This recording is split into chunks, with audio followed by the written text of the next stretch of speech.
পরিবারকে ছেড়ে প্রথমবারের মতো সৌদি আরবে এবার ঈদ পালন করতে যাচ্ছি।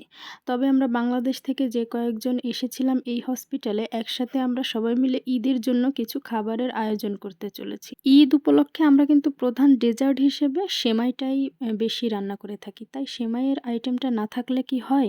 এখানে আমরা লাচ্চা সেমাই রান্না করেছি। কারণ আমরা বাংলাদেশ থেকে শুধুমাত্র এই একটা সেমাইই নিয়ে আসছিলাম। তাও আবার একজনের কাছেই ছিল শুধুমাত্র। গরম মসলা প্লাস সেমাই, চিনি, লবণ, অন্যান্য সব উপকরণ দিয়ে এখানে আমাদের এই যে হয়ে গেল দেখেন লাচ্চা সেমাই। এর পরের আইটেম ছিল আমাদের পাকোড়া। তবে এটা আমাদের পাকিস্তানের এই আপুটার থেকে স্পেশাল মেনু ছিল।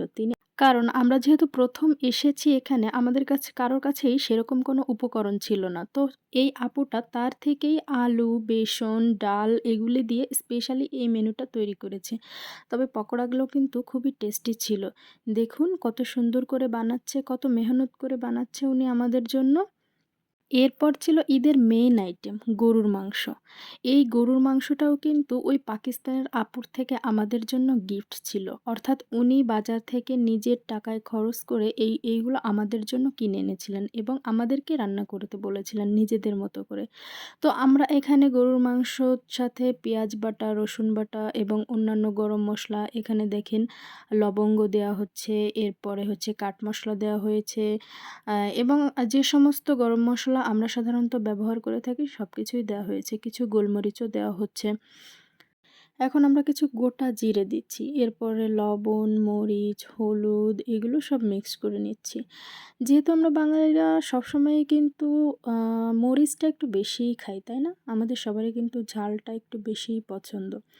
তার উপরে গরুর মাংসের ঝাল একটু বেশিই দেওয়া হয়। তো সবকিছু একটু আ ঝাল বেশিই দিলাম। দিয়ে এ পর্যায়ে আমরা মাখিয়ে নিচ্ছি ভালোভাবে। মেখে নিয়ে আ এই তো আমাদের মাখা হয়ে গেছে এবং আমাদের পাকোড়া ভাজার পরে যে তেলটা ছিল, এই তেলটাই এর ভিতরে দিয়ে দিয়েছি। অনেকটা তেল বেঁচেছিল। তো তেলটা দিয়ে আরও ভালো করে একটু মেখে এই যে আমরা চুলায় বসিয়ে দিলাম।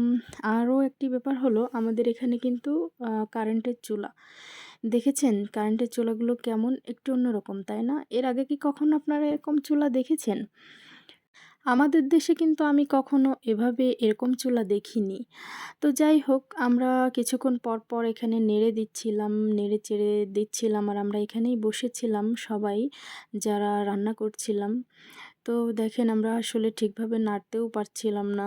যাই হোক আমাদের রান্না কিন্তু প্রায় শেষ। এ পর্যায়ে আমরা কিছু গোটা মরিচ দিয়ে দিয়েছিলাম, কাঁচা মরিচ এবং দেখতেই পাচ্ছেন পরে আরও কিছু আ মাংসের মসলা দিয়ে আমরা নামিয়ে নিয়েছিলাম। এই হচ্ছে অবস্থা আমাদের গরুর মাংসের। এরপরে আরেকটি স্পেশাল আইটেম ছিল, ওটার রেসিপি আসলে দেওয়া হয়নি। এটা আসলে আলু ভাত। এটা পাকিস্তানের স্পেশাল খাবার। এরপর হচ্ছে আমাদের খাওয়ার পালা তো চলেই এলো।